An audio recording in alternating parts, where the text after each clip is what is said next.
नमस्कार मित्रों, स्वागत है आपके अपने चैनल भारत के निचोड़ में। हमने अपने पिछले वीडियो में देखा कि नागा साधुओं का इतिहास कितना रहस्यमयी और रोचक है। कैसे ये वीर सन्यासी बने, कैसे इन्होंने मुगलों और अंग्रेजों से मुकाबला किया और कैसे आज भी इनकी परंपराएं जीवंत हैं। अगर आपने अभी तक यह वीडियो नहीं देखा है तो डिस्क्रिप्शन में दिए गए लिंक पर जाकर उसे जरूर देखें। आज के इस वीडियो में हम एक और दिलचस्प पहलू पर चर्चा करेंगे, नागा साधु और महिला नागा साधुओं का अंतिम संस्कार कैसे होता है। जब कोई नागा साधु इस दुनिया से विदा होता है तो उसका अंतिम संस्कार भी उतना ही रहस्यमयी और अनोखा होता है जितना कि उनका जीवन। तो आइए हम इस रहस्यमयी सफर की शुरुआत करते हैं। नागा साधु सांसारिक बंधनों से मुक्त होते हैं। इनके जीवन में भौतिकता का कोई स्थान नहीं होता। मृत्यु को उत्सव मानना इनके अनुसार शरीर पंचतत्वों पृथ्वी, जल, अग्नि, वायु और आकाश से बना है। जब कोई साधु मृत्यु की ओर अग्रसर होता है तो वे जानते हैं कि शरीर का अंत है, लेकिन आत्मा का सफर जारी रहता है।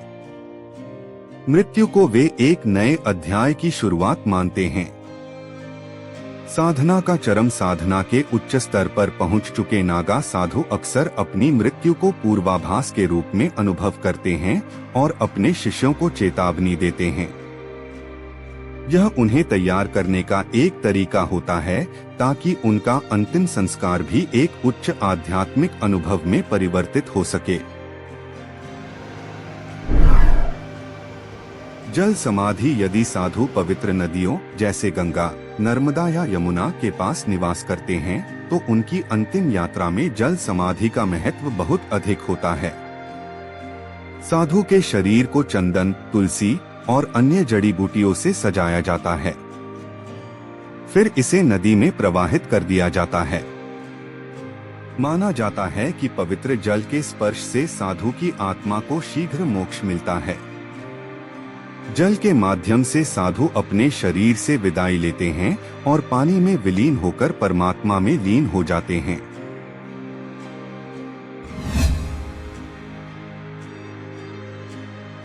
अधिकांश नागा साधु भूमि समाधि को अपनाते हैं।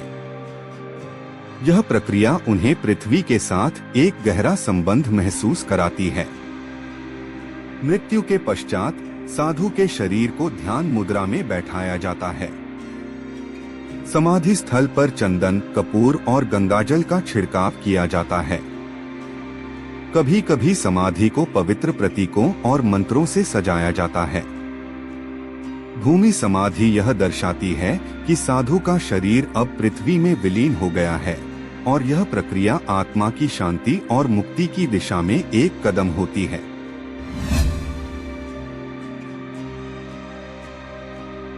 कुछ समुदायों में नागा साधु का अंतिम संस्कार अग्नि के माध्यम से भी किया जाता है। शरीर को लकड़ियों और गाय के गोबर से बनी चिताओं पर रखा जाता है। संस्कार से पहले वरिष्ठ नागा साधु या गुरु वैदिक मंत्रों का उच्चारण करते हैं। अग्नि के माध्यम से शरीर को पवित्र किया जाता है ताकि आत्मा अग्नि के रूप में शुद्ध होकर मोक्ष की ओर बढ़ सके।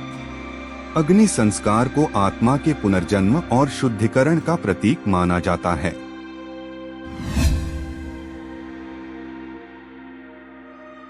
जिन साधुओं को उच्चतम साधना का दर्जा प्राप्त होता है उन्हें ब्रह्मलीन कहा जाता है। ऐसे साधुओं का अंतिम संस्कार किसी पवित्र गुफा, मंदिर परिसर या विशेष साधना स्थलों पर किया जाता है। कभी कभी इनके शरीर को नदी में प्रवाहित करने की परंपरा भी अपनाई जाती है।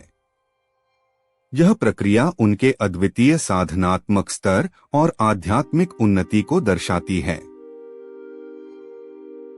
अब बात कर लेते हैं महिला नागा साध्वियां, जिन्हें नागा साधुओं की तरह ही उच्च आध्यात्मिक पथ पर चलने के लिए जाना जाता है। उनके अंतिम संस्कार में भी कुछ विशेष पहलू होते हैं। भूमि समाधि का प्रचलन। ज्यादातर महिला साध्वियों को भूमि समाधि दी जाती है। उनके शरीर को भी ध्यान मुद्रा में रखा जाता है और पवित्र सामग्रियों से सजाया जाता है। महिला साध्वियों का संस्कार आमतौर पर अधिक गोपनीय रखा जाता है। केवल उनके निकटतम साध्वीगण ही इस प्रक्रिया में सम्मिलित होते हैं। कुछ उच्च साध्वियां, जिन्हें अत्यधिक आध्यात्मिक उन्नति प्राप्त हुई होती है, उन्हें जल समाधि प्रदान की जाती है। यह दर्शाता है कि उनके भीतर भी मोक्ष की ऊर्जा प्रवाहित होती है। साध्वी के समाधि स्थल पर उनके गुरु और साधना के वर्षों का विवरण अंकित होता है, जो आने वाले भक्तों के लिए प्रेरणा का स्रोत बनता है। नागा साधु मृत्यु को केवल एक अंत नहीं, बल्कि आत्मा की मुक्ति और पुनर्जन्म की यात्रा के रूप में देखते हैं। उनके अंतिम संस्कार के बाद उनके अनुयायी भंडारे, यज्ञ और धार्मिक आयोजन करते हैं। यह आयोजन न केवल साधु के जीवन का सम्मान करता है, बल्कि उनके द्वारा प्रतिपादित आध्यात्मिक संदेश का भी जश्न मनाता है। नागा साधुओं के अंतिम संस्कार की विधियां समाज में जीवन और मृत्यु के प्रति एक अलग दृष्टिकोण प्रस्तुत करती हैं। यह हमें यह सिखाती है कि जीवन का उद्देश्य केवल भौतिक अस्तित्व नहीं, बल्कि आत्मा की शुद्धि और मुक्ति है।